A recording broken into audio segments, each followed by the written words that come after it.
Existe um silêncio que precede a tempestade. Um silêncio denso, pesado, carregado de eletricidade e da promessa de algo por vir. Mas há outro tipo de silêncio. Um silêncio que não é prelúdio, mas a própria forja. Um silêncio que se estende nas horas mais escuras da noite, muito antes do primeiro pássaro cantar, muito antes da cidade despertar para a sua rotina febril. É neste silêncio que nossa história começa. Imagine por um instante um quarto pequeno. A luz que o preenche não vem do sol, mas de uma única lâmpada de abajur, derramando um círculo dourado e fraco sobre uma escrivaninha gasta. O ar é espesso com o cheiro de papel envelhecido, de tinta e de algo mais. O odor quase metálico da concentração absoluta. Poeira dança nos feixes de luz, partículas de tempo suspensas, e neste quarto uma figura, um homem. Seus joelhos encontram o chão de madeira, e o som não é de impacto, mas de resignação, de um retorno a um lugar familiar. O estalo suave da madeira é a única música no ambiente. Ele não está de olhos fechados em uma prece serena. Seus olhos estão abertos, fixos em nada e em tudo, e em seu rosto não há paz. Há fome, uma fome santa, uma insatisfação profunda, quase dolorosa. Este é Aidan Wilson Tozer, e o que ele está fazendo neste santuário anônimo é muito mais que orar. Ele está travando uma guerra. Uma guerra contra a letargia, contra o conforto, contra a própria alma que, se deixada à solta, buscaria o caminho mais fácil. A rebelião dele não começa com um grito, mas com este sussurro gutural no escuro. As palavras que ele dirá mais tarde, do alto de um púlpito, para centenas de pessoas, nascem aqui neste campo de batalha silencioso, onde a única testemunha é a poeira iluminada e o Deus que ele busca com uma ferocidade que beira o desespero. Ele não pede por bênçãos, não pede por sucesso, ele pede por fogo, pede para ser quebrado, refeito, esvaziado de si mesmo para ser preenchido por algo infinitamente maior. Este homem de joelhos no chão é a nascente de um rio que se recusará a correr pelos canais convenientes que sua época cavou. Deste silêncio emerge um som. A transição é um choque para o sistema. Saímos do quarto escuro e entramos em um salão amplo, iluminado por lustres que parecem pálidos e insuficientes. O ar aqui não cheira a livros, mas a perfume, pó de arroz e a lã dos casacos de domingo. Há um murmúrio constante, o som de centenas de pessoas se acomodando em seus bancos, folheando seus boletins, trocando cumprimentos educados. É um som confortável, previsível. E então ele sobe ao púlpito. O mesmo homem do quarto escuro, agora vestido em um terno simples. E quando ele abre a boca para falar, o murmúrio cessa, não gradualmente. Cessa de uma vez, como se uma onda de choque tivesse percorrido o ambiente. A sua voz não é a voz aveludada de um locutor de rádio. Não tem a cadência ensaiada de um orador motivacional. É uma voz crua. Uma voz que parece ter sido arranhada por cascalho, que carrega em si o eco das horas de solidão e busca.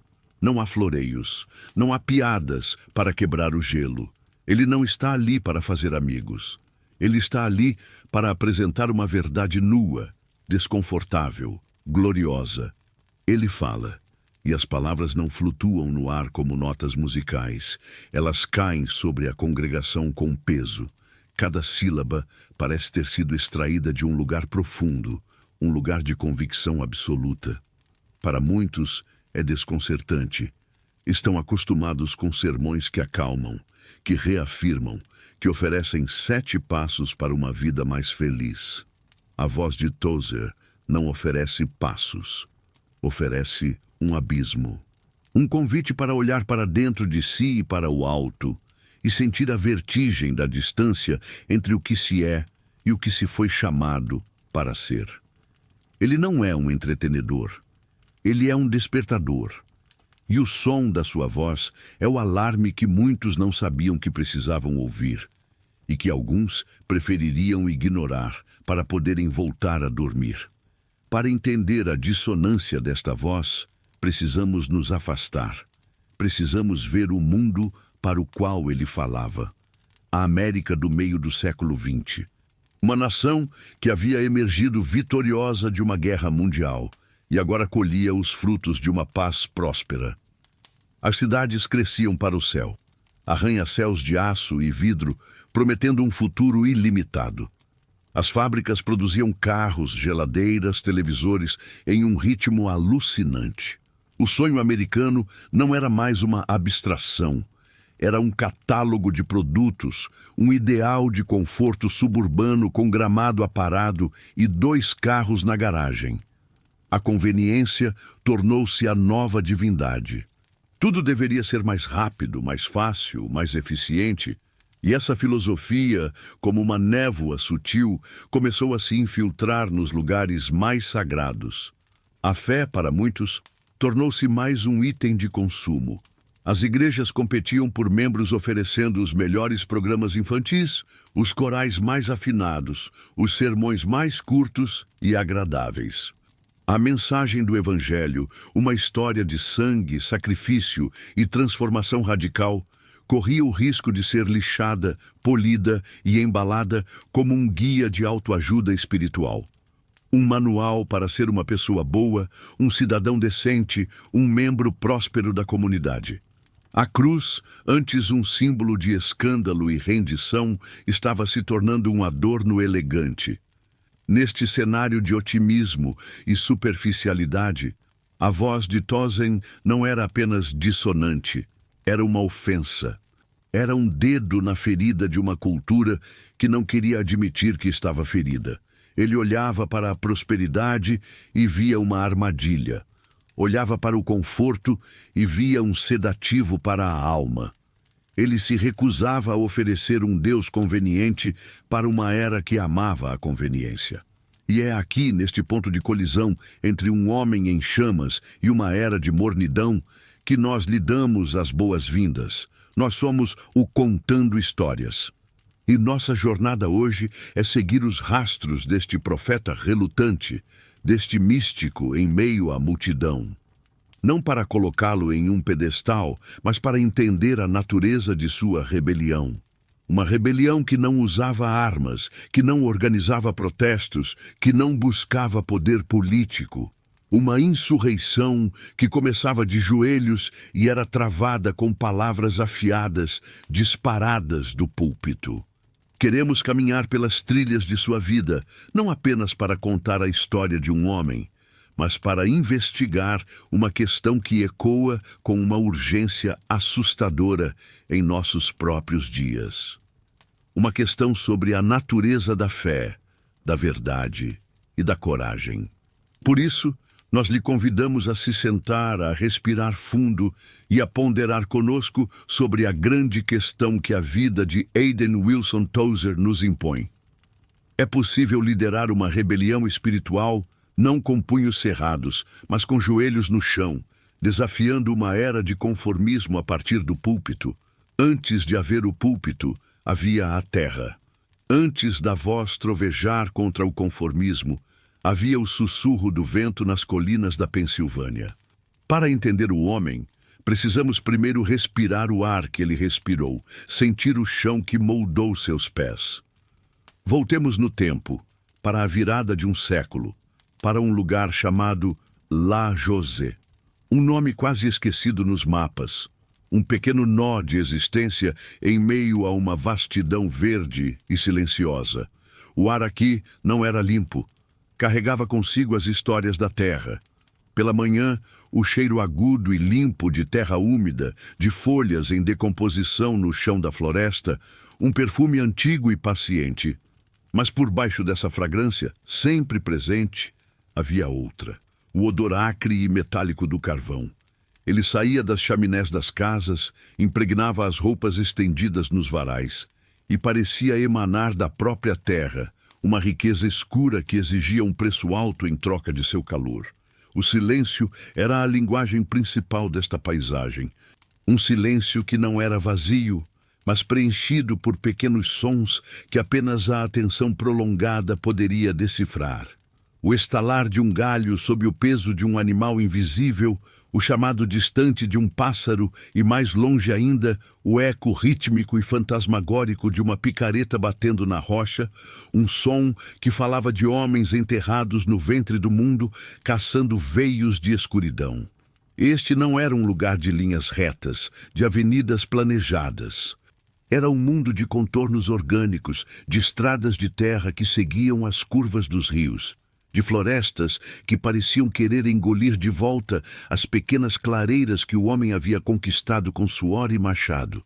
Era um mundo rude, primal, um lugar que ensinava desde cedo que a vida era uma negociação constante com elementos muito mais antigos e poderosos do que qualquer ambição humana. Neste cenário, as pessoas se moviam com uma economia de gestos ditada pela necessidade. A vida era um ciclo, não uma linha de progresso. O ritmo era marcado pelo sol, pela lua, pela primeira geada e pelo último degelo. O tempo não era medido em horas, mas em tarefas. O tempo de arar, o tempo de plantar, o tempo de colher. As mãos contavam a história de cada indivíduo. Eram mapas de uma vida de trabalho. Mãos de homens com palmas que pareciam couro, com calos que eram medalhas de honra e de resignação, com unhas permanentemente enlutadas pela fuligem da mina ou pelo solo fértil. Mãos de mulheres que eram igualmente fortes, ágeis em fiar, em costurar, em amassar o pão, em acalmar uma criança febril no meio da noite. A fé que brotava deste solo era como as árvores retorcidas pelo vento, forte, nodosa, sem adornos. As orações eram simples, diretas, sussurradas sobre uma colheita ameaçada pela seca ou sobre um filho que descia para a escuridão da mina. Deus não era uma abstração teológica discutida em salões confortáveis. Era uma presença real e imediata, a quem se pedia proteção, provisão e, acima de tudo, força para aguentar mais um dia. Era uma fé de sobrevivência, um pilar de sustentação contra a dureza do mundo.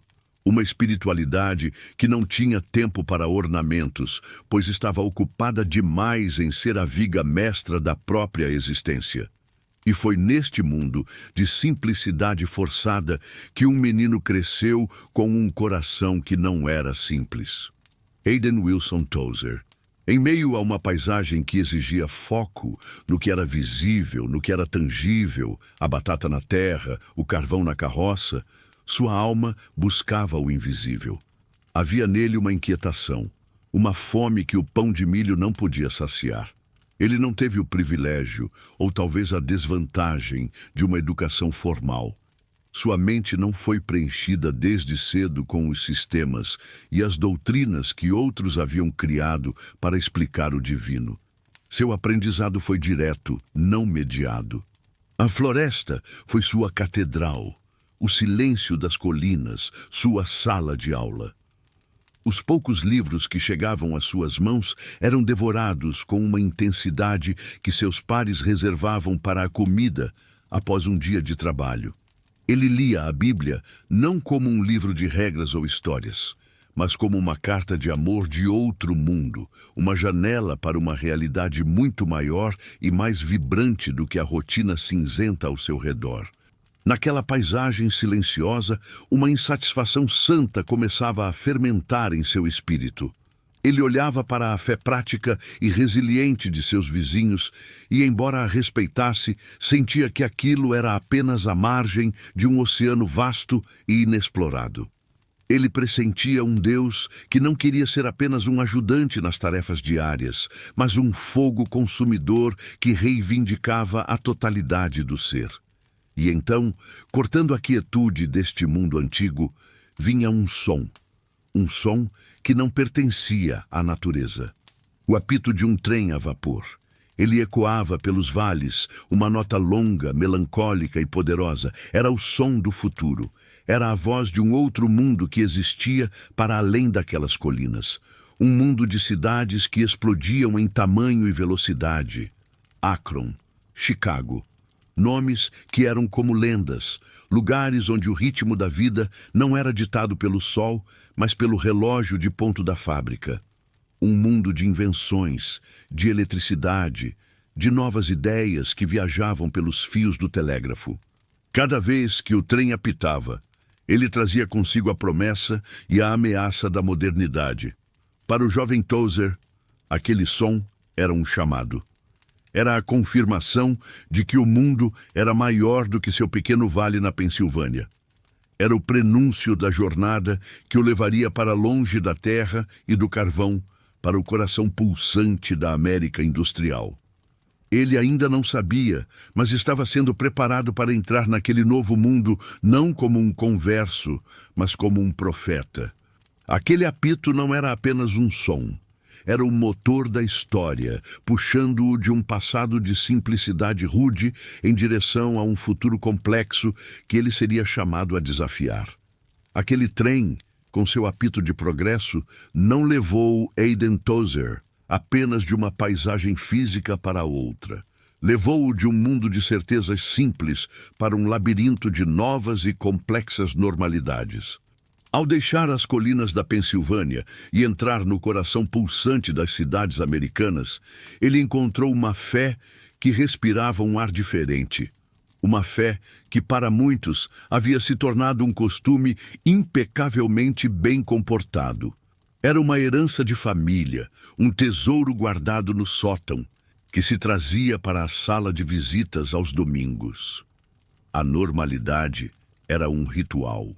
A acordar cedo, vestir a melhor roupa, aquela que ainda guardava o cheiro de naftalina do armário, e caminhar para o edifício de tijolos ou de madeira no centro da cidade. Ali, a fé tinha uma coreografia, o aperto de mão firme, o sorriso contido, o sentar-se sempre no mesmo banco. A igreja era o grande estabilizador social, o lugar onde os valores eram reafirmados, onde a decência era ensinada e onde a comunidade se via e se reconhecia. O sermão era, em geral, uma peça de oratória moral, um discurso que lixava as arestas mais ásperas do Evangelho, entregando um conjunto de princípios para uma vida correta e respeitável. O objetivo não era a transformação radical da alma, mas o seu aprimoramento gradual.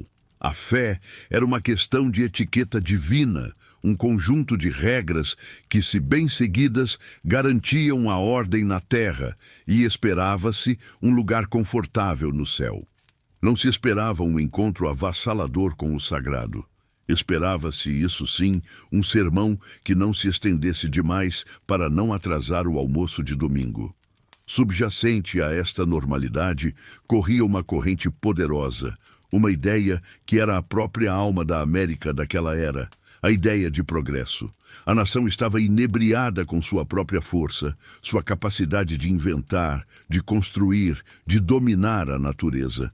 E essa confiança transbordou para a teologia. Nasceu assim um evangelho que espelhava o otimismo nacional. Acreditava-se que a humanidade não estava apenas esperando por um resgate divino, estava ativamente construindo o reino de Deus na terra. A fé tornou-se um projeto, um manual de instruções para a criação de uma sociedade perfeita. O foco deslocou-se do milagre da conversão individual para a lógica da reforma social. Construíam-se hospitais, escolas, orfanatos. Lutava-se contra a pobreza e a injustiça. E tudo isso era bom, nobre, necessário. Mas sob a superfície, uma troca perigosa estava em andamento. A confiança na intervenção sobrenatural de Deus estava sendo sutilmente substituída pela confiança na organização humana, na ciência, na psicologia, na sociologia. O Espírito Santo corria o risco de se tornar o presidente honorário de um comitê de planejamento. A mensagem de Tozer, que falava de um Deus soberano, misterioso e que não podia ser domesticado por programas humanos, soaria neste contexto como uma nota pessimista e anacrônica em meio a uma sinfonia de autoconfiança. Naturalmente, onde há uma força, surge uma contraforça. Em reação a este evangelho do progresso que parecia diluir a fé em mero humanismo, ergueu-se um outro campo, o campo dos defensores, o fundamentalismo. Este movimento nasceu de uma paixão genuína e de uma coragem inegável. Eram homens e mulheres que viam as verdades históricas da sua fé sendo erodidas e disseram: basta. Eles traçaram linhas na areia, definiram os pontos inegociáveis da doutrina, os fundamentos, a divindade de Cristo, o nascimento virginal, a ressurreição. Para eles, a fé não era um projeto social, mas uma fortaleza da verdade a ser defendida a todo custo contra os ataques da modernidade. Ergueram muralhas altas de ortodoxia, e dentro delas a sã doutrina estava segura, mas toda fortaleza, se habitada por tempo demais, pode se tornar uma prisão. A tensão latente neste campo era o perigo de uma fé que se tornava cerebral, combativa e, por vezes, fria.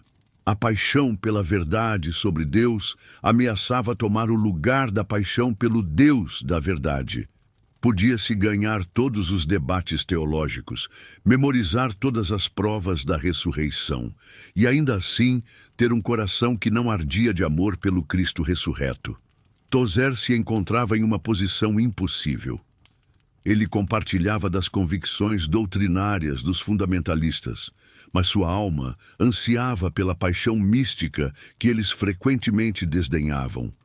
Ele se recusava a escolher entre uma verdade sem fogo e um fogo sem verdade. E é aqui que encontramos a tensão mais profunda, a mais silenciosa e talvez a mais difundida de todas. Ela não existia nos seminários ou nos livros de teologia. Existia no banco da igreja, no coração do indivíduo comum. Ali, sentado em meio à congregação, estava o homem ou a mulher que cumpria todas as regras da normalidade religiosa. Cantava os hinos, ouvia o sermão, depositava sua oferta. Por fora, era um pilar da comunidade, mas por dentro sentia um vazio que não ousava nomear. Uma sede, uma fome por algo mais real, mais profundo. Ouviam falar de um Deus de amor, mas não se sentiam amados. Ouviam falar de um Deus de poder, mas suas vidas pareciam impotentes. Participavam de rituais que prometiam conexão, mas saíam sentindo-se tão distantes quanto antes. Esta era a grande e secreta insatisfação que borbulhava sob a superfície plácida da religiosidade americana. Era uma sede clandestina por uma experiência autêntica com o Deus vivo, uma sede que nem o otimismo do evangelho social conseguia preencher, nem a rigidez do fundamentalismo conseguia saciar. Era para estas almas sedentas, que nem sabiam que formavam uma congregação invisível, que a voz de Aidan Tozer, um dia, seria como o som de água corrente em um deserto. Ele não precisaria criar a sede. Ele apenas teria a coragem de dar-lhe um nome. A cidade de Akron, em Ohio, não era um lugar para sonhadores. Era um lugar de trabalho. O ar tinha um cheiro perpétuo, uma mistura de borracha queimada e carvão, o perfume da indústria. Um zumbido baixo e constante era a trilha sonora da vida, o som de máquinas que nunca dormiam, o coração metálico de uma nação que construía o futuro com as próprias mãos. E nesta cidade, em uma esquina qualquer, onde o ruído da fábrica quase abafava a voz humana, um jovem pregava. Ele não tinha a postura polida de um clérigo de catedral. Suas palavras não eram arredondadas pela retórica do seminário. Eram cruas, urgentes, nascidas daquela mesma fome que o assombrava nas colinas da Pensilvânia. Este era Aidan Tozer em seu primeiro campo de batalha. Ele falava de um Deus infinito para homens e mulheres cujas vidas eram medidas em turnos de 8 horas, cujos corpos estavam cansados e cujas almas pareciam igualmente exaustas. Ele via os rostos que passavam, alguns com uma curiosidade fugaz, outros com um desprezo velado, a maioria com uma indiferença cinzenta, os olhos já focados na promessa de um jantar quente e algumas horas de sono antes que o ciclo recomeçasse. E a cada dia, uma crise silenciosa se aprofundava em seu peito. Era a crise da irrelevância. Ele oferecia pão vivo e o mundo parecia satisfeito com as migalhas. Ele falava de uma fonte de água viva e as pessoas passavam apressadas, com sede, mas sem tempo para beber. A verdadeira perturbação, no entanto, não veio do barulho da rua, mas do silêncio de um quarto. Em sua busca insaciável, Tozer não se limitou aos autores de seu tempo. Ele viajou para o passado, descobriu o que ele viria a chamar de seus amigos mortos, uma companhia de almas que séculos antes haviam sentido a mesma sede que ele. As páginas de um livro se abriram e ele encontrou Bernardo de Clairvaux, João da Cruz, os puritanos ingleses. A experiência de ler esses textos não foi para ele um exercício intelectual. Foi um ato de reconhecimento. Foi como um exilado que, após anos ouvindo apenas uma língua estrangeira, subitamente ouve o dialeto de sua terra natal. Aquelas palavras, escritas por monges em celas medievais ou por pregadores em uma Inglaterra turbulenta, descreviam com precisão a paisagem de sua própria alma. Elas falavam de um amor divino que era uma ferida e um bálsamo. Falavam de uma busca por Deus que exigia o abandono de tudo. Falavam de uma experiência com o sagrado que não era um acréscimo confortável à vida, mas uma completa e total aniquilação do eu. Esses amigos mortos lhe deram uma permissão. A permissão para acreditar que sua insatisfação não era um sinal de desequilíbrio, mas a marca de um chamado autêntico. Eles validaram sua fome e, ao fazê-lo, tornaram a mornidão da fé ao seu redor ainda mais intolerável. A crise culminou em uma noite que provavelmente não foi diferente de nenhuma outra. Uma noite em Akron, após horas mergulhado na leitura de um desses gigantes espirituais.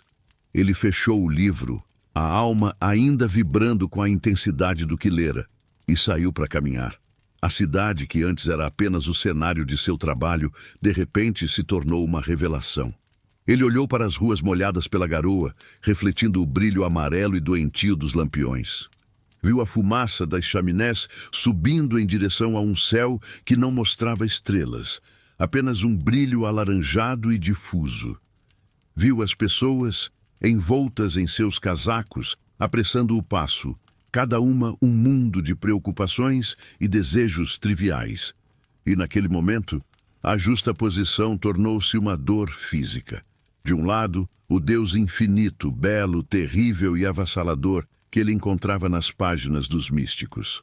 Do outro, este deserto de asfalto, esta colmeia de almas anestesiadas, ocupadas em ganhar a vida, mas esquecidas de como viver. A tragédia não era a impiedade do mundo. A tragédia, ele percebeu com uma clareza que o fez parar no meio da calçada, era que a igreja, aguardiando o fogo sagrado, estava oferecendo ao povo apenas brasas frias. Estava oferecendo uma religião que se encaixava perfeitamente naquele mundo cinzento, em vez de uma fé que o incendiaria. Naquela caminhada sob o céu sem estrelas de Akron, Aidan Tozer fez um voto. Não foi um voto gritado aos céus. Foi um realinhamento silencioso e profundo de seu ser. Uma transação secreta entre ele e seu Deus. Ele já havia sido chamado para pregar, mas agora ele entendia como deveria pregar. Seu chamado não era apenas ser um pastor, um consolador, um mestre. Era ser um profeta. E a tarefa de um profeta não é confortar os aflitos, mas afligir os confortáveis. Ele entendeu que sua mensagem mais urgente não era para os que estavam fora dos muros da igreja, mas para os que estavam dentro. Ele aceitou, naquela noite, o fardo de ser uma voz dissonante, a solidão de criticar a família que ele amava, o risco de ser mal compreendido, de ser rotulado como radical, negativo, intratável. Naquele momento, o protagonista de nossa história foi plenamente apresentado. O jovem faminto da Pensilvânia, o pregador de esquina frustrado, deu lugar ao homem que havia encontrado sua terrível e gloriosa missão: passar o resto de sua vida tentando desesperadamente despertar a noiva adormecida de Cristo, não importando o custo. A rebelião, antes um sentimento, agora tinha um alvo. Um voto silencioso, feito no coração de um homem, não permanece silencioso por muito tempo. Ele busca uma voz. Ele anseia por se manifestar em atos.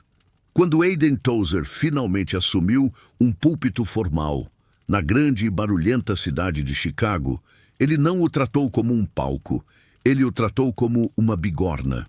A madeira sólida sob suas mãos não era um suporte para anotações, mas uma base firme sobre a qual ele martelaria uma mensagem incandescente. A mudança em sua pregação foi imediata e inconfundível. O tom ameno, as histórias ilustrativas que aqueciam o coração, deram lugar a algo muito mais perigoso: a clareza. Suas palavras tornaram-se um bisturi, dissecando com uma precisão desconfortável as camadas de gordura espiritual que haviam se acumulado ao redor do coração da igreja. Ele não falava mais sobre Deus em termos poéticos e distantes. Ele falava da parte de um Deus santo, presente e terrivelmente insatisfeito com a mediocridade de seu povo. A atmosfera no santuário se transformou. O zumbido educado antes do culto foi substituído por um silêncio expectante, quase tenso. Durante o sermão, o único som era a sua voz, crua e sem adornos, e o farfalhar ocasional de alguém se remexendo no banco, um som que era menos de acomodação e mais de desconforto. Ele não estava construindo pontes para a cultura, estava acendendo um fogo no altar. E o cheiro de fumaça começou a incomodar. Ao final do culto, quando a última oração era dita, o impacto explodia em reações opostas. Nos corredores e na saída da igreja formavam-se pequenos grupos. As vozes eram baixas, mas as palavras eram afiadas. Por que tão negativo? Um dizia ao outro. A vida já é dura o suficiente. Eu venho à igreja para receber encorajamento, não para ser repreendido. Sentiam-se ofendidos, como se um convidado em sua casa tivesse começado a apontar as rachaduras na parede e o pó sobre os móveis. A mensagem de Tozer era um espelho, e muitos não gostavam da imagem que ele refletia. A normalidade deles, sua fé confortável e bem comportada, estava sendo chamada de apatia, e isso era um insulto. Mas, ao mesmo tempo, em um canto esquecido do santuário, outros permaneciam sentados, incapazes de se mover. Nesses rostos não havia ofensa. Havia lágrimas. Lágrimas de um alívio profundo, quase doloroso. Eram as almas sedentas, os insatisfeitos secretos que, por anos, pensaram que o problema estava com eles. Pensavam que eram os únicos a sentir aquele vazio em meio aos rituais religiosos. E agora, finalmente, alguém no púlpito estava falando a língua deles. A voz de Tozer não era um martelo para eles, era a chave que abria uma prisão interior. Naquele momento, as primeiras linhas de fratura apareceram no status quo. A mesma mensagem, disparada do mesmo púlpito, estava simultaneamente alienando os confortáveis e resgatando os cativos. As ondas de choque não se limitaram à sua congregação local. O mundo pastoral da época era uma espécie de clube de cavalheiros, com regras não ditas de conduta. Um pastor não criticava publicamente o estado geral da igreja. Mantinha-se uma frente unida, um otimismo profissional. O sucesso era medido em números: novos membros, orçamentos crescentes, edifícios maiores. Tozer violava todas essas regras. Ele não estava interessado nos números da organização, mas na temperatura espiritual dos indivíduos. Em seus artigos para publicações de grande circulação, ele aplicava o mesmo bisturi afiado que usava em seu púlpito, expondo o que ele via como o materialismo, o entretenimento e a busca por relevância mundana que infectavam o evangelicalismo. A reação de seus pares foi de um desconcerto gelado. Alguns, com boas intenções, o aconselhavam em particular a ser mais pastoral, a temperar sua crítica com mais graça.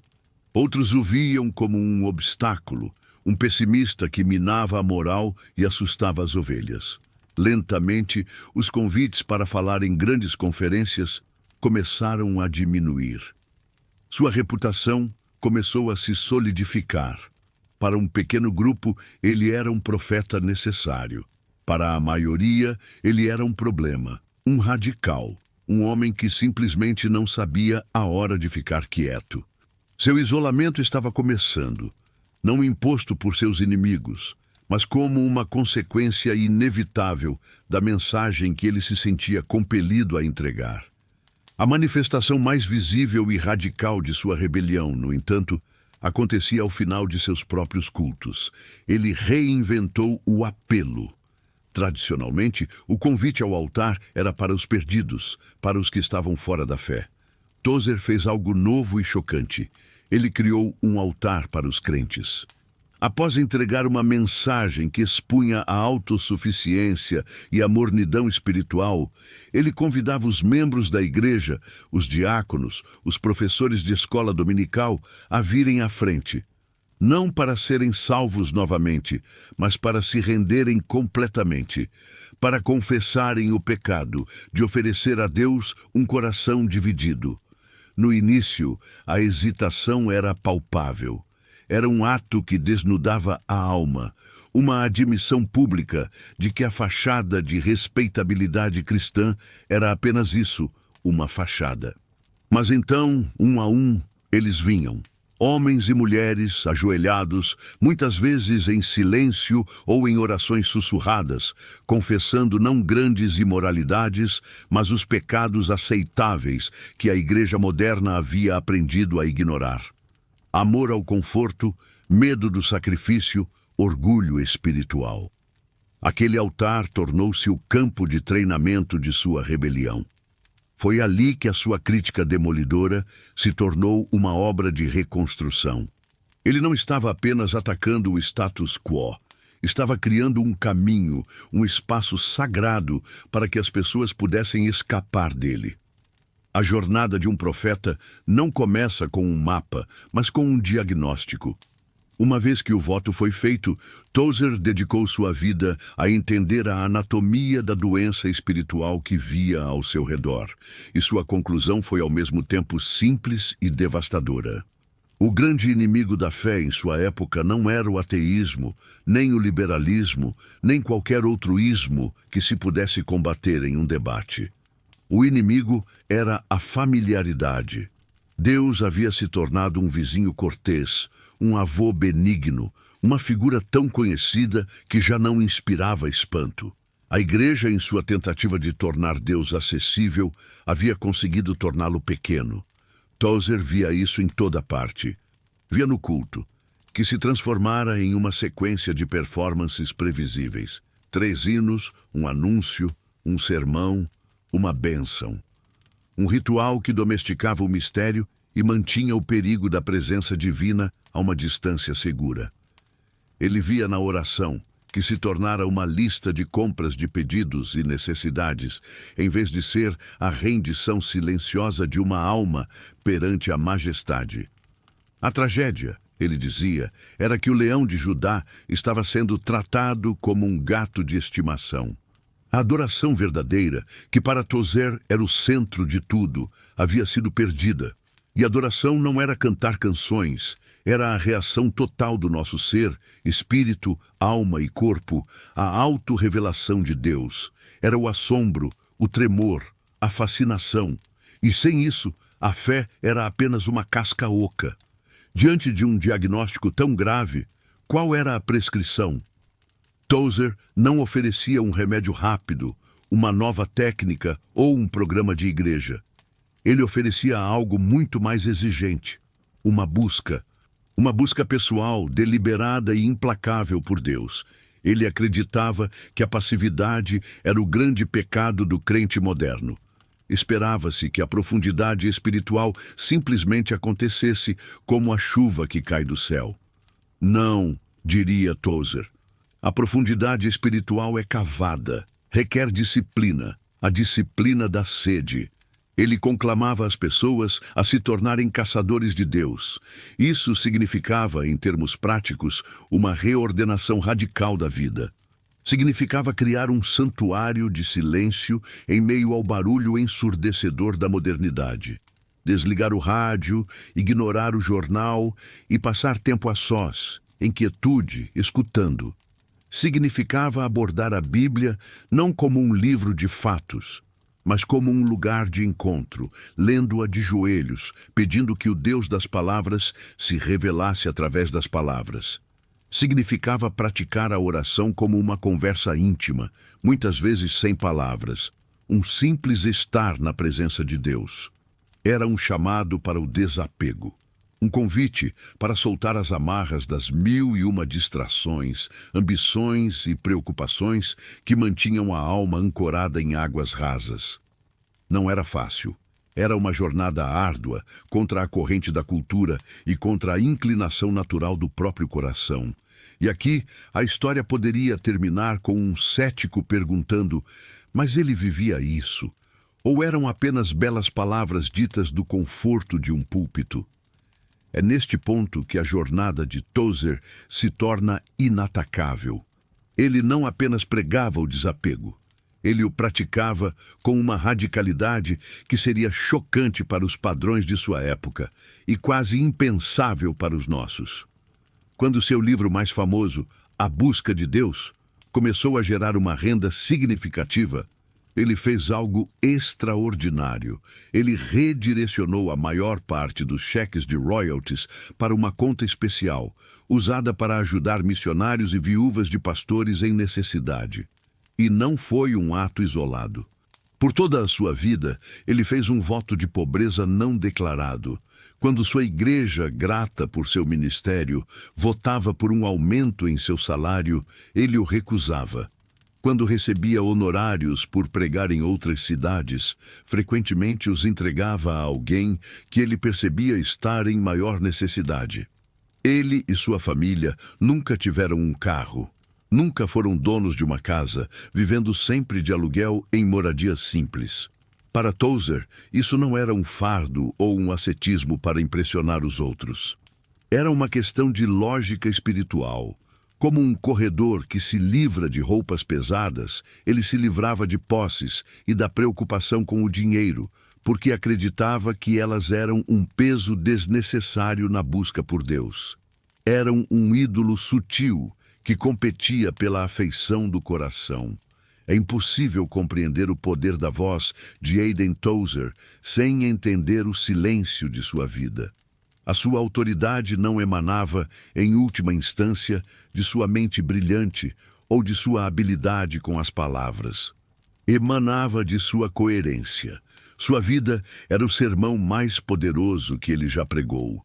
Quando ele trovejava do púlpito contra o materialismo que via se infiltrar na igreja, as palavras tinham peso, pois sua congregação sabia que aquele homem não possuía nada. Quando ele falava sobre sacrifício, as pessoas o ouviam, pois sabiam dos sacrifícios que ele fazia silenciosamente. Ele estava livre para ser uma voz profética, porque não queria nada de ninguém. Não buscava fama, não buscava riqueza, não buscava construir um império pessoal. Ele buscava apenas Deus. Essa integridade absoluta era a sua armadura e a sua arma. Seus críticos podiam chamá-lo de severo, de antiquado, de místico, mas havia uma acusação que ninguém podia fazer, a de hipocrisia. Em uma era de crescente profissionalização do ministério, onde o sucesso era medido em termos mundanos, a vida simples de Tozer era uma repreensão e um testemunho. Era a prova viva de que a rebelião que ele liderava não era apenas uma ideia, mas um caminho que podia ser trilhado, começando com a rendição de tudo o que o mundo chama de tesouro. A jornada de Tozer em direção ao coração de Deus o forçou a confrontar os ídolos que se erguiam no caminho. E ele começou a notar um novo ídolo, um ídolo sorridente e sedutor, sendo erguido no lugar mais sagrado. Não era feito de pedra ou de ouro. Era feito de aplausos, de risadas, de emoções bem administradas. Era o ídolo do entretenimento. Com a sensibilidade de um sismógrafo espiritual, ele sentiu as placas tectônicas da cultura se moverem. A América do pós-guerra, com seu crescente amor pela televisão, pelo cinema e pelo espetáculo, estava faminta por diversão. E a igreja, em seu desejo de ser relevante, começou a servir o que o povo queria. Lentamente, a casa de oração corria o risco de se tornar uma casa de shows. O púlpito, um palco. O profeta, um animador de auditório. Tozer via esta mudança não como um avanço, mas como uma rendição catastrófica. A pergunta que guiava os líderes parecia não ser mais o que agrada a Deus, mas o que funciona com o público. E assim, técnicas do teatro e do marketing começaram a ser adotadas. A música se tornou mais cativante, os sermões mais curtos e recheados de anedotas, tudo projetado para manter a atenção de uma congregação com uma capacidade de concentração cada vez menor. Para Tozer, isso era uma traição. Era permitir que o mundo ditasse os termos da adoração. Ele entendia a atração. Sabia que um culto divertido e emocionante atrairia multidões. Mas sua crítica ia mais fundo. Ele não era contra a felicidade ou a alegria. Ele era contra a sua falsificação. A alegria, no evangelho que Tozer conhecia, era um fruto do Espírito, um resultado profundo e duradouro de uma vida rendida a Deus. Ela muitas vezes nascia do vale do arrependimento e da visão da graça. Era uma alegria sóbria, forte, que podia coexistir com o sofrimento. O que o modelo de entretenimento oferecia era diferente. Era um estímulo, um high emocional, cuidadosamente fabricado por uma música com uma batida contagiante, por uma pregação carismática e por uma atmosfera de excitação coletiva. As pessoas saíam se sentindo bem, sentindo-se abençoadas. Mas Tozer via isso como um narcótico espiritual. Oferecia uma euforia temporária que mascarava a verdadeira condição da alma. Era um atalho perigoso que prometia a emoção de um encontro com Deus, sem o custo da rendição, sem a dor da autonegação, sem a disciplina da busca. E o pior, ele acreditava. Essa alegria falsificada inoculava as pessoas contra o desejo pela coisa real. Satisfeitas com o açúcar, elas perdiam o apetite pelo pão. A crítica de Tozer poderia facilmente ser descartada como a de um homem austero e sem apreço pela arte ou pela beleza. Mas aqui reside uma das mais reveladoras curiosidades de sua vida. Hayden Tozer não era um inimigo da arte. Ele era um devoto da grande arte. Longe de ser um puritano que via beleza e emoção como suspeitas, ele era um profundo conhecedor da música sacra. Em seu estudo particular, enquanto o mundo lá fora se apressava, ele encontrava refúgio nas complexas e majestosas harmonias de Johann Sebastian Bach. Ele lia e relia as palavras dos grandes hinos de Isaac Watts e Charles Wesley. Maravilhe! Se não apenas com a sua beleza poética, mas com a sua densidade teológica. Para ele, essa era a verdadeira música de adoração. Uma música que possuía gravitas, um peso de glória. Uma música que não buscava apenas agradar o ouvido, mas instruir a mente e curvar o joelho da alma. Ele via nessas obras uma tentativa honesta de refletir a majestade, a santidade e o mistério de Deus. E era precisamente o seu amor por esta arte profunda que alimentava seu desprezo pelo que ele considerava a música religiosa superficial, sentimental e teologicamente vazia que ganhava popularidade. Ele não estava atacando a música, estava defendendo a majestade de seu tema. No fim, A guerra de Tozer contra o entretenimento era, na verdade, uma batalha desesperada pela reverência. Ele acreditava em uma verdade fundamental. A nossa concepção de Deus é moldada pela forma como o adoramos. Se a nossa adoração é casual, divertida e centrada no homem, o Deus que produziremos em nossa imaginação será igualmente casual, divertido e subserviente às nossas necessidades.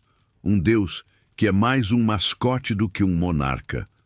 Tozer ansiava por uma igreja que redescobrisse o assombro, o senso do sagrado, a percepção avassaladora da santidade de Deus que faz um homem cair de rosto no chão. Ele não queria que a igreja fosse enfadonha. Ele queria que ela fosse perigosa. Um lugar onde a presença de Deus era tão real e palpável que ninguém sairia o mesmo. Sua crítica, portanto, não nascia de um temperamento amargo, mas de um coração apaixonado. Um coração que amava a Deus de tal forma que não podia suportar vê-lo sendo tratado com uma familiaridade desrespeitosa. Ele lutava para que o santuário voltasse a ser um lugar de encontro com o transcendente, não apenas um alívio temporário para o tédio da existência moderna. A jornada de um homem em busca de Deus precisa de um chão para os pés, uma estrela para o guiar. Em uma época em que o próprio chão parecia se liquefazer, A. W. Tozer encontrou seu alicerce em um lugar antigo e, para muitos, antiquado. O século XX era um tempo de orgulho intelectual, um período em que a mente humana, confiante em seu poder, voltava-se para dentro e para trás, dissecando tudo. A filosofia declarava a morte de Deus, a psicologia explicava os anseios da alma, e a alta crítica, com suas ferramentas acadêmicas, desmontava a Bíblia, peça por peça, questionando seus autores, suas datas, seus milagres. A fé, para muitos, parecia estar à deriva em um mar de ácido, onde todas as certezas eram dissolvidas. Nesse cenário, Tozer fez uma escolha radical. Ele fincou sua bandeira na rocha das Escrituras. Para ele, a Bíblia não era um documento a ser julgado pelo tribunal da razão moderna. Era o tribunal. Não era um livro de sugestões morais, mas a autorrevelação infalível do Deus Todo-Poderoso. Em meio às areias movediças da dúvida, esta era a sua âncora, a sua realidade inegociável, o ponto fixo a partir do qual ele podia avaliar todo o resto do mundo. Mas aqui, como sempre em sua jornada, Tozer se recusava a seguir o caminho mais fácil. Ao se alinhar com os defensores da Bíblia, ele não encontrou um lar confortável. Ele logo percebeu um perigo que o assustava tanto quanto o ceticismo dos liberais. O perigo da ortodoxia morta. Ele via homens que brandiam a Bíblia como uma espada em debates teológicos, que conheciam os argumentos para a inspiração das Escrituras de cor e salteado, que podiam traçar a genealogia de uma doutrina através de séculos de história da Igreja, mas cujas vidas pareciam vazias do fogo do Espírito Santo. Conheciam tudo sobre a Bíblia, mas pareciam conhecer muito pouco o Deus da Bíblia. Tozer temia essa fé que era perfeitamente correta e perfeitamente fria. Ele via o conhecimento se transformar em um ídolo, um substituto para a experiência. A cabeça se enchia de fatos, enquanto o coração se encolhia de fome. Ele alertava contra o farisaísmo moderno, a presunção de que ter as respostas certas era o mesmo que ter um relacionamento real com o Cristo vivo. Para ele, um teólogo sem amor era uma monstruosidade, um esqueleto de ossos secos, teologicamente impecável, mas sem vida. Como então ele navegou entre a rocha do liberalismo e o lugar duro da ortodoxia morta? Como ele conseguiu manter uma fé profundamente teológica que era, ao mesmo tempo, vibrantemente mística? A resposta não está em um de seus livros ou em um de seus sermões. Está em uma imagem de sua vida privada, de sua prática diária, a imagem de A.W. Tozer em seu escritório, com a luz fraca de uma lâmpada iluminando as páginas abertas diante dele. Mas ele não está sentado em uma cadeira, reclinado confortavelmente com seus livros de referência ao alcance. Ele está de joelhos. No chão de madeira, este homem, cuja mente era uma das mais afiadas de seu tempo, assumia a postura de um suplicante. Este não era um ato de falsa piedade. Era a sua metodologia teológica. Era uma declaração vivida de que a verdade de Deus não deve ser abordada com a arrogância de um acadêmico, mas com a humildade de uma criança. Ajoelhar-se diante da Bíblia era sua forma de submeter sua mente, com todo o seu poder e toda a sua curiosidade, à autoridade do Espírito Santo. Era um ato que dizia: eu não venho a este texto para dominá-lo, mas para ser dominado por ele. Não venho para analisá-lo, mas para que ele me analise. Essa postura, a teologia de joelhos, era o segredo de todo o seu ministério. Resolvia o conflito que paralisava tantos outros, porque ele se aproximava da palavra em submissão. Ele a via não como um mero texto, mas como um portal, um lugar de encontro. A Bíblia, para Tozer, não era um livro de história sobre o que Deus fez. Era uma voz viva sobre o que Deus está fazendo. E isso transformava sua pregação. Ele não citava versículos como um advogado que apresenta provas. Ele os desvelava como um guia que abre a cortina para uma paisagem gloriosa. Ele falava das Escrituras como alguém que acabara de voltar de uma conversa com Moisés no monte ou com Paulo na estrada de Damasco. Havia em suas palavras o peso da experiência.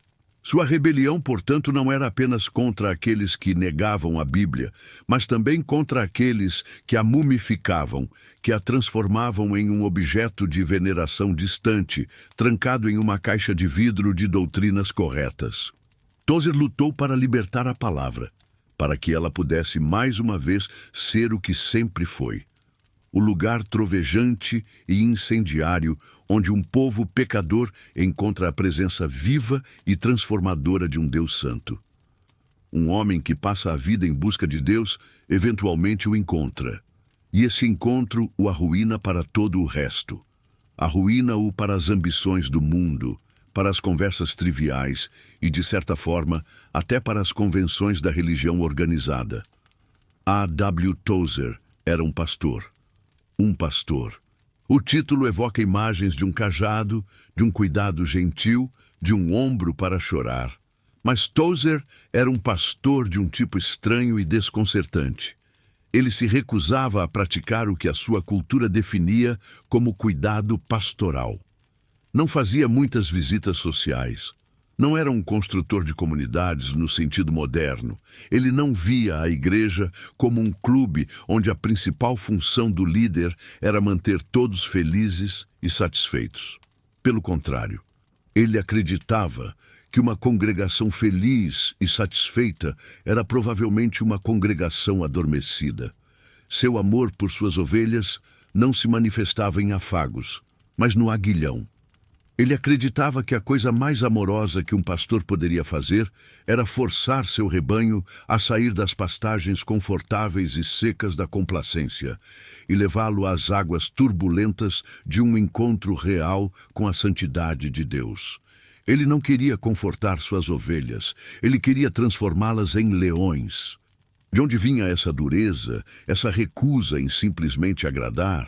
Seria de um temperamento amargo, de um desprezo pelas pessoas? Aqueles que o criticavam certamente pensavam assim, mas a verdade era muito mais profunda e paradoxal. A crítica de Tozer não nascia do ódio, mas de um amor ciumento e exigente. Ele estava irremediavelmente apaixonado por uma ideia, uma visão que o assombrava dia e noite, a visão bíblica da igreja. A igreja como a noiva de Cristo, uma noiva sendo preparada para o dia do casamento, que deveria ser radiante, pura, sem mancha nem ruga. E era essa beleza ofuscante que ele via nas Escrituras, que tornava a realidade que ele via nos bancos da igreja tão dolorosa. Ele olhava para a noiva e a via vestida com os trapos do materialismo, flertando com o mundo, distraída com o entretenimento barato. E isso partia seu coração. Suas palavras mais duras, seus sermões mais cortantes, não eram os gritos de um promotor, mas os lamentos de um amante traído. Era o som de sua recusa em aceitar menos do que a glória para a qual a igreja havia sido chamada. Ele a amava demais para deixá-la em paz, em sua mediocridade.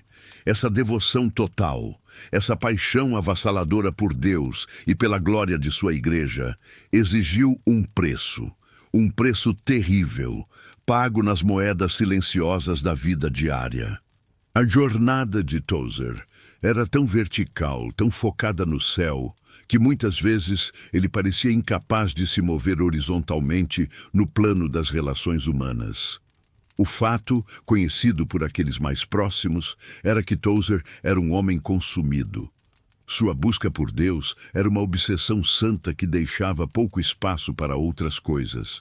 Ele era famoso por sua aversão a férias, que via como uma perda de tempo precioso. Tinha dificuldade com conversas triviais, o que o tornava socialmente desajeitado. Seu verdadeiro lar não era a sala de estar com a família, mas a solidão de seu escritório, o seu santo dos santos, onde ele lutava com Deus, de joelhos no chão. Essa singularidade de foco, embora fosse a fonte de seu poder espiritual, inevitavelmente cobrou seu tributo em suas relações mais íntimas. Não se trata de julgar, mas de observar com uma honestidade sóbria o custo de um chamado profético vivido com tal intensidade. A busca implacável pela presença de Deus o transformou em uma voz para sua geração, mas essa mesma busca o isolou dentro de seu próprio mundo, uma consequência complexa e trágica de uma vida entregue sem reservas. E assim, a solidão tornou-se a companheira constante de sua jornada, uma solidão de múltiplos níveis. Ele era teologicamente solitário, pairando em um espaço único entre os fundamentalistas e os místicos, nunca se sentindo totalmente em casa em nenhum dos campos. Era ministerialmente solitário, um profeta cujas advertências o distanciavam de seus pares, que preferiam mensagens de otimismo e crescimento. E de muitas maneiras, era pessoalmente solitário, um homem tão absorto na contemplação do eterno que as alegrias e os ritmos simples do temporal muitas vezes lhe escapavam. Mas talvez essa solidão não fosse um acidente, talvez fosse a condição necessária para a sua vocação. O profeta é, por definição, um homem à parte. Ele vê uma realidade que os outros ignoram. Ele ouve uma frequência que os outros não conseguem captar. Ele queima com um fogo que os outros acham estranho e desconfortável. A rebelião liderada de joelhos no escuro de um escritório, longe dos aplausos e da compreensão do mundo, é a mais solitária de todas as batalhas. É uma guerra travada na fronteira entre o céu e a terra, e aqueles que a travam estão destinados a caminhar sozinhos, tendo como única companhia o Deus a quem buscam tão desesperadamente. Chega um momento na vida de um homem em que a jornada se aproxima do cume. As paisagens mudam, o ar se torna mais rarefeito e a visão mais clara. Para Aidan Tozer, seus últimos anos não foram um tempo de abrandamento, de um recuo suave para a aposentadoria. Foram o contrário. Foram uma intensificação, a concentração de uma vida inteira de busca em um feixe de luz ofuscante e sem concessões. O homem que subia ao púlpito em Chicago ou em Toronto nos seus últimos anos era fisicamente mais velho. Seu corpo talvez um pouco mais curvado sob o peso do tempo. Mas sua voz, sua alma, parecia ter se despojado de qualquer vestígio de carne. Era pura força espiritual. O crepúsculo de sua vida coincidia com o que ele via como o crepúsculo da igreja no Ocidente, e isso lhe conferia uma urgência terrível. O tom de sua pregação mudou. A análise, a crítica deram lugar ao trovão. Ele falava como os profetas do Antigo Testamento, com uma autoridade que parecia vir de outro lugar, de outra época. Ele não estava mais apenas apontando as rachaduras no edifício, estava alertando que os próprios alicerces estavam cedendo. Foi neste período final que ele entregou ao mundo o seu testamento. Não um documento legal, mas um manifesto espiritual que condensava a busca de toda a sua vida. Em um pequeno livro intitulado O Conhecimento do Santo, Tozer forjou o argumento final de sua rebelião. O livro não era complexo. Sua premissa era, na verdade, assustadoramente simples. A coisa mais importante sobre qualquer pessoa, ele escreveu, é o que ela pensa quando pensa em Deus. E a causa de quase todas as doenças espirituais da igreja era uma concepção baixa, indigna e fundamentalmente errada de quem Deus é. Cada página era um golpe de martelo contra a imagem de um Deus domesticado. Ele escrevia sobre a autossuficiência de Deus, sobre sua transcendência, sua onisciência, sua justiça, sua santidade. Não era um livro para fazer as pessoas se sentirem bem. Era um livro para fazê-las se sentirem pequenas. Era uma tentativa deliberada e apaixonada de tirar os olhos da igreja de seu próprio umbigo, seus programas, seus problemas, seu desejo de relevância, e forçá-la a olhar para cima, para a beleza ofuscante e o terror sagrado do Deus vivo. A publicação desse livro foi um ato de confronto silencioso, sua tese final pregada na porta de uma igreja que havia se esquecido de seu Deus. Com a clareza que a proximidade do fim muitas vezes traz, Tozer, em seus últimos anos, finalmente deu um nome ao inimigo que estava por trás de todos os outros. Não era o materialismo, não era o entretenimento, não era a teologia liberal. Estes eram apenas sintomas. O ídolo final, o grande rival de Deus no santuário do coração humano, era o eu. Ele viu, com uma clareza profética assustadora, o surgimento do que viria a ser o evangelho da autoajuda. Viu como a mensagem da cruz, que é fundamentalmente uma mensagem de morte para o eu, estava sendo torcida e transformada em uma ferramenta para a autorrealização. A fé estava se tornando um meio para um fim, e o fim era um eu mais feliz, mais bem-sucedido, mais realizado.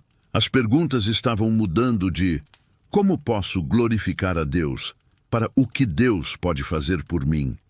Ao declarar guerra a este ídolo do eu, Tozer selou seu destino como uma voz irreconciliável com a era moderna. Ele estava atacando a premissa mais querida da cultura ocidental. Este foi o seu caminho sem volta, a subida final em direção ao confronto com o coração da apostasia moderna, a adoração do homem por si mesmo.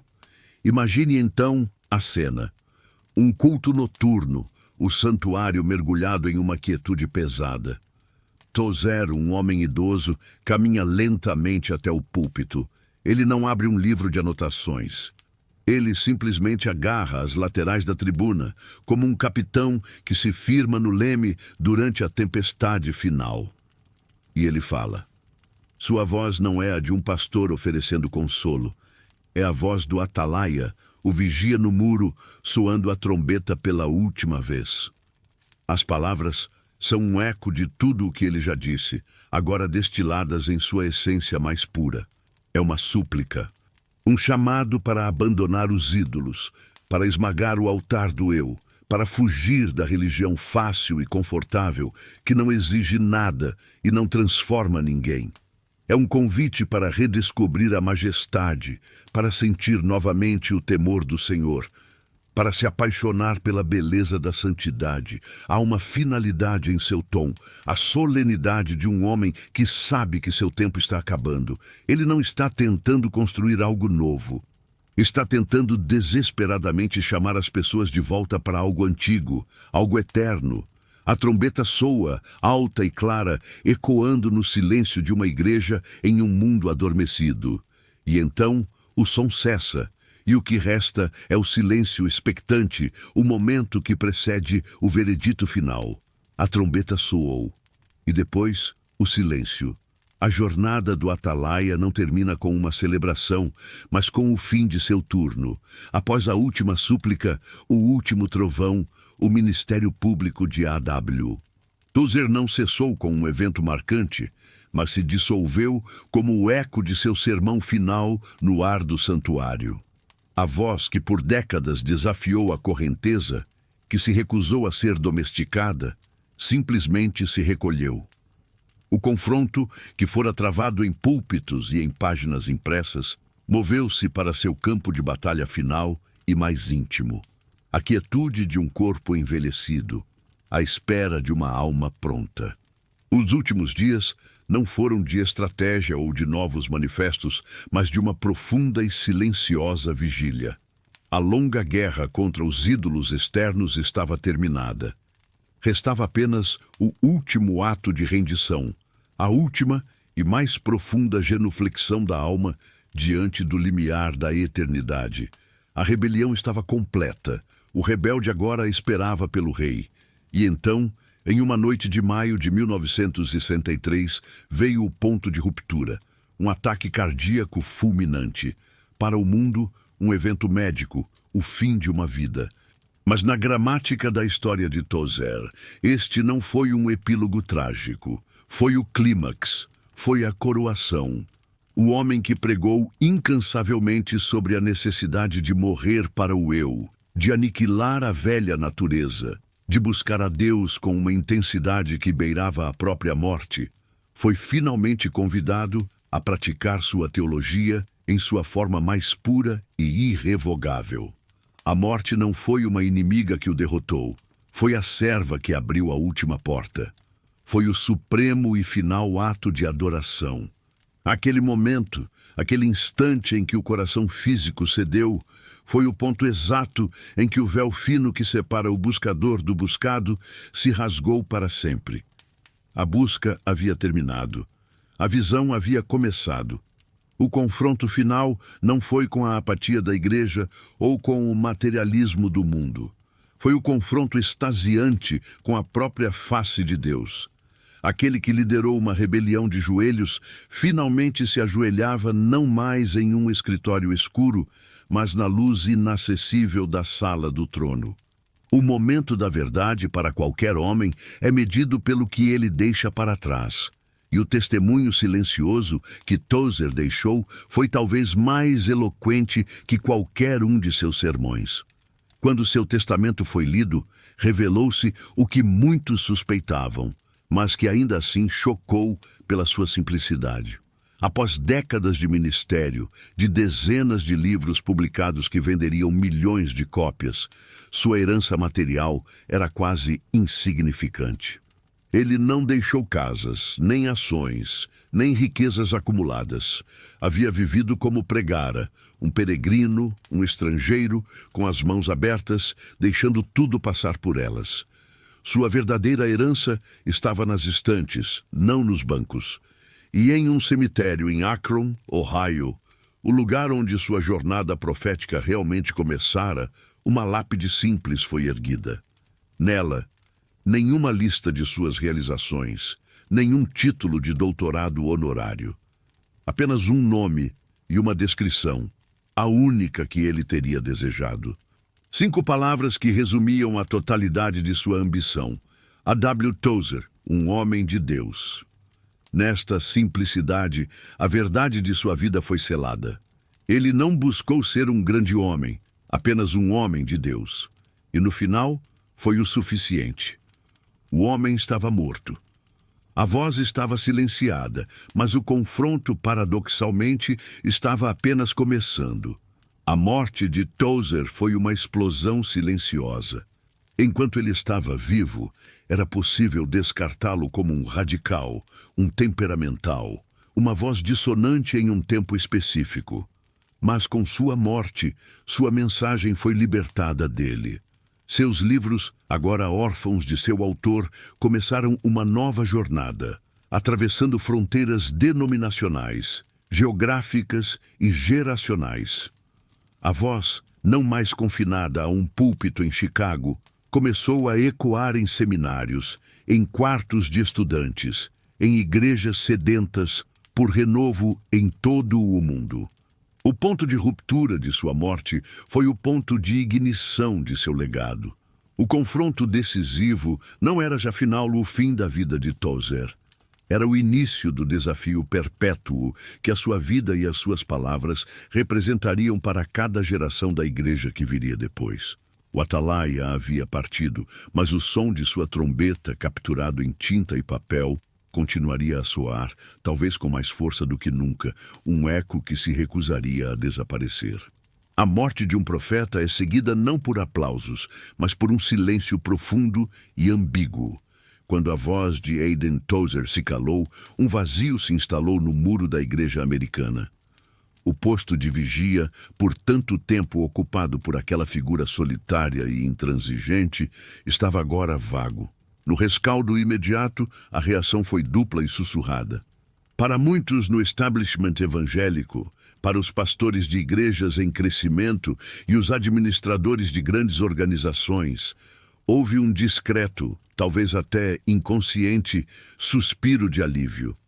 A voz irritante, o dedo em riste, a consciência ambulante que se recusava a celebrar o sucesso numérico e a prosperidade material, havia finalmente se silenciado. A tarefa de construir uma igreja moderna e relevante seria talvez um pouco mais fácil sem aquela crítica severa ecoando nos corredores. Mas para outros, para a congregação invisível dos sedentos, a notícia de sua morte chegou como um golpe. Quem agora falaria por eles? Quem agora teria a coragem de nomear os ídolos, de desafiar o status quo, de insistir que havia algo mais do que a religião confortável que lhes era oferecida? A questão, e agora, pairava sobre eles, não como uma curiosidade teológica, mas como o medo genuíno de um rebanho que acabara de perder seu pastor mais feroz e protetor. Aqueles que caminharam mais perto de seu fogo se tornaram os herdeiros de sua santa insatisfação. Tozer, em sua desconfiança de organizações humanas, não deixou para trás um movimento, uma instituição ou um sucessor designado. Ele não construiu um monumento para si mesmo. O que ele legou foi algo muito mais volátil e vivo, uma fome. Os jovens pastores que o ouviam, os leitores que sublinhavam cada página de seus livros, não herdaram um sistema, mas um espírito. Eles se viram como órfãos espirituais, deixados para navegar um mundo eclesiástico que parecia cada vez mais estranho e superficial. Mas agora, sem a voz trovejante de seu mentor para guiá-los. O legado imediato de Tozer foi visto em pequenos atos de rebelião silenciosa. Um pastor que ousava pregar sobre a santidade de Deus em vez da felicidade do homem. Um líder de louvor que escolhia um hino teologicamente denso em vez de um coro popular e sentimental. Um crente que começava a acordar uma hora mais cedo, não por dever, mas por um desejo recém-descoberto de buscar o Deus vivo na quietude da manhã.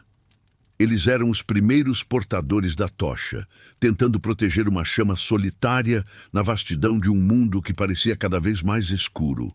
Enquanto a poeira baixava sobre sua sepultura em Akron, a sua verdadeira herança começava uma jornada silenciosa e imparável. Seus livros. Livres da personalidade, por vezes difícil de seu autor, as palavras impressas começaram a migrar. Como sementes levadas por um vento que sopra onde quer, suas obras começaram a aparecer nos lugares mais inesperados. A busca de Deus era descoberto por um estudante em um campus universitário secular, por um missionário em um campo distante, por uma freira em um convento católico. Não havia uma estratégia por trás disso. Era um fenômeno orgânico, impulsionado pela fome. As pessoas não liam Tozer porque ele estava na moda. Liam-no porque suas almas doíam com a mesma sede que atormentou a dele. Seus livros se tornaram um tipo de escritura clandestina para os insatisfeitos, um manual para a rebelião espiritual que transcendia todas as fronteiras denominacionais. Sua voz, em vida confinada a certos círculos, na morte se tornava universal, falando a todos que suspeitavam que a vida cristã deveria ser mais do que aquilo que estavam vivenciando.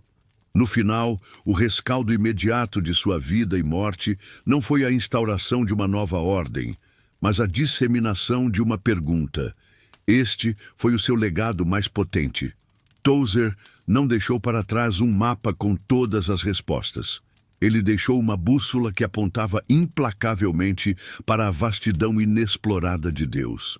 E ele plantou no coração de dezenas de milhares de leitores uma pergunta divina e inquietante, uma semente de santa insatisfação que, uma vez germinada, não poderia mais ser arrancada.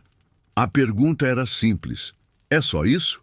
Ao ler suas palavras, era impossível continuar satisfeito com um culto morno, com uma oração apressada, com um conhecimento de segunda mão sobre Deus. Ele arruinava a mediocridade para sempre. A poeira de sua passagem baixou para revelar não um sistema, mas um despertar.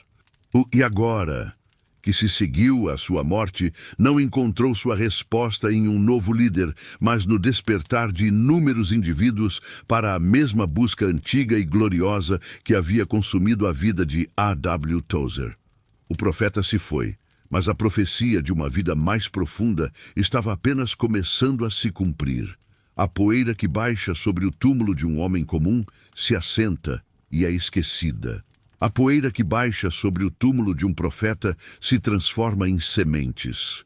O legado a longo prazo de Aidan Tozer é a história de como essas sementes, levadas pelo vento do tempo, germinaram nos solos mais improváveis. Em sua própria época, ele era uma anomalia, uma voz anacrônica. Um homem que falava a linguagem dos místicos medievais e dos reformadores puritanos para uma geração que aprendia a falar a linguagem da televisão e da publicidade. Suas advertências sobre os perigos da prosperidade e do entretenimento pareciam, para muitos, o pessimismo de um homem que não entendia os novos e excitantes tempos.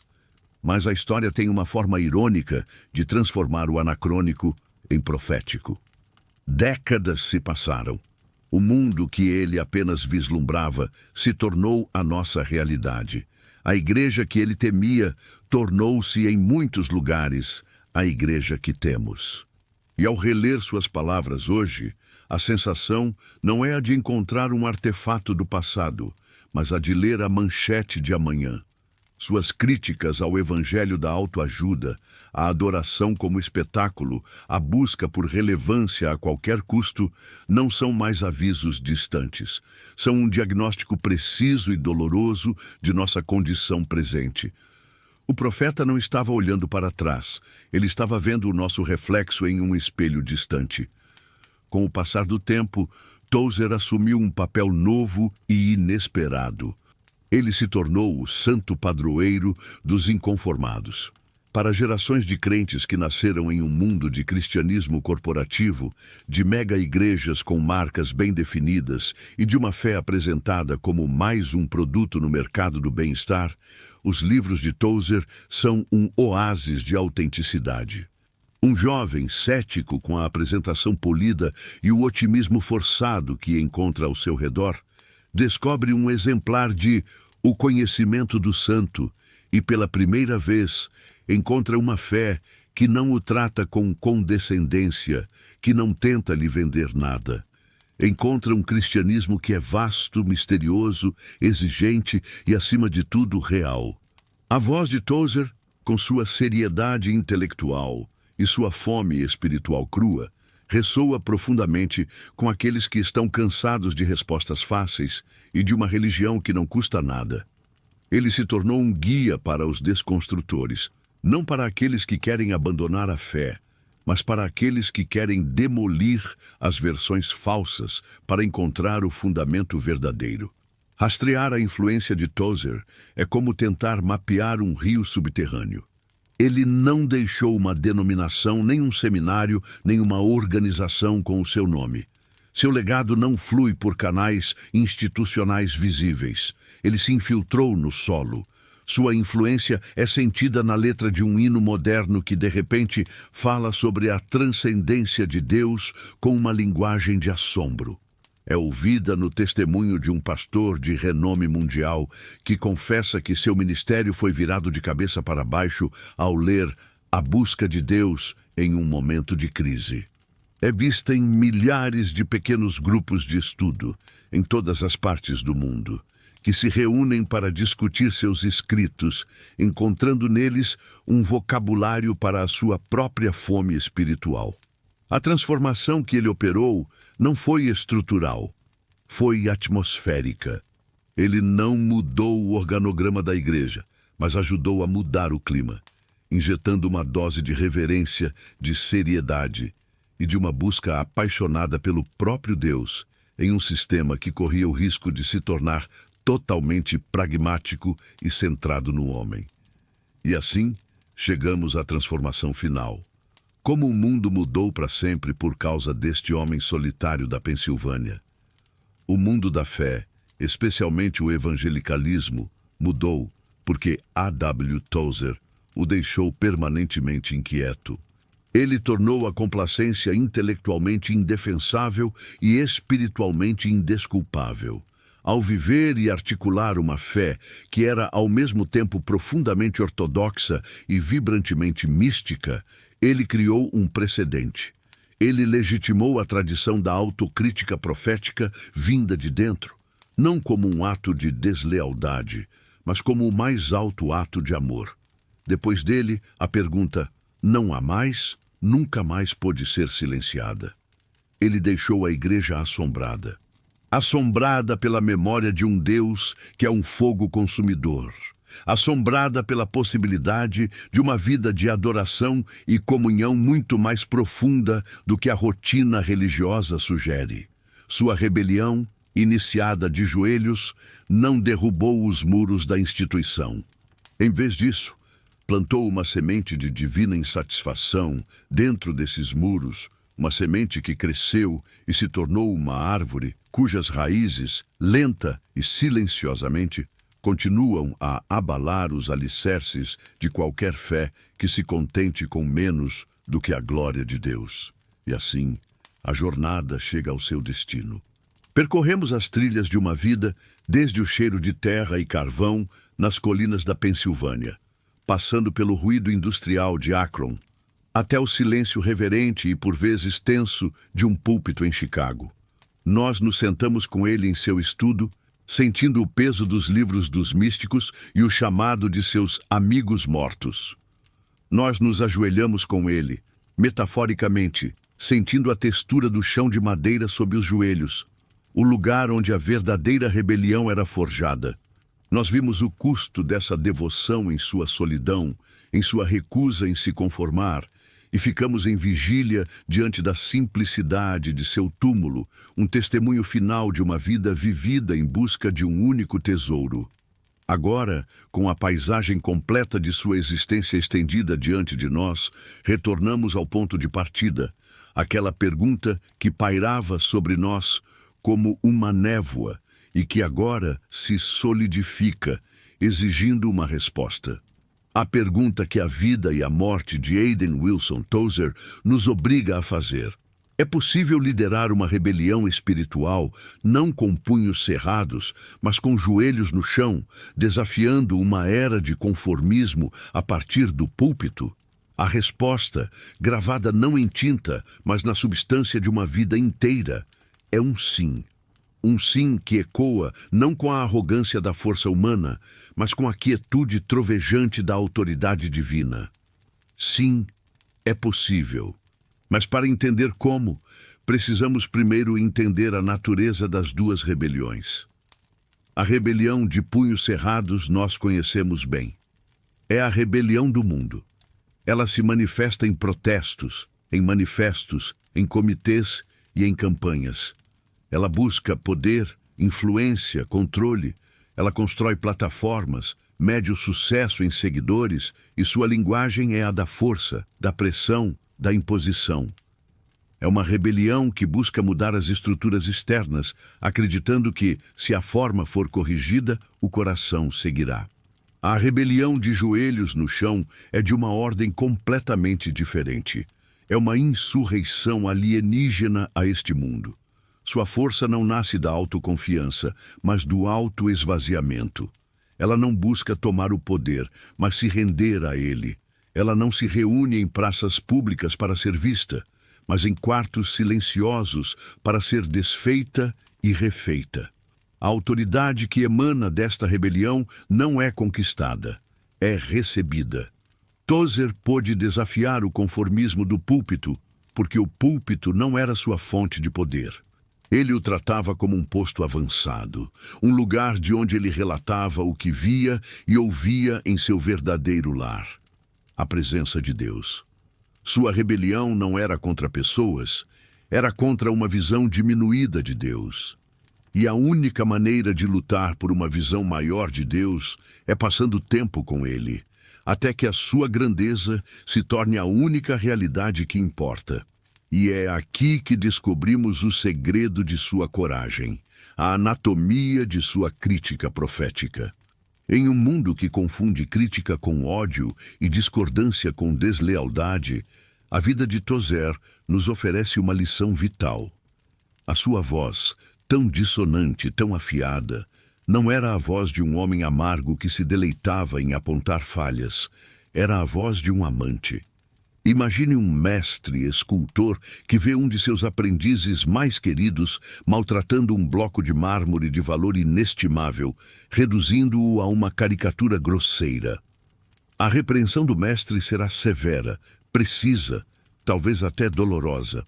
Mas ela nascerá não do ódio pelo aprendiz, mas de um amor profundo pela beleza da estátua que ele sabe que está contida naquela pedra. Tozer via a igreja como o mármore de Deus.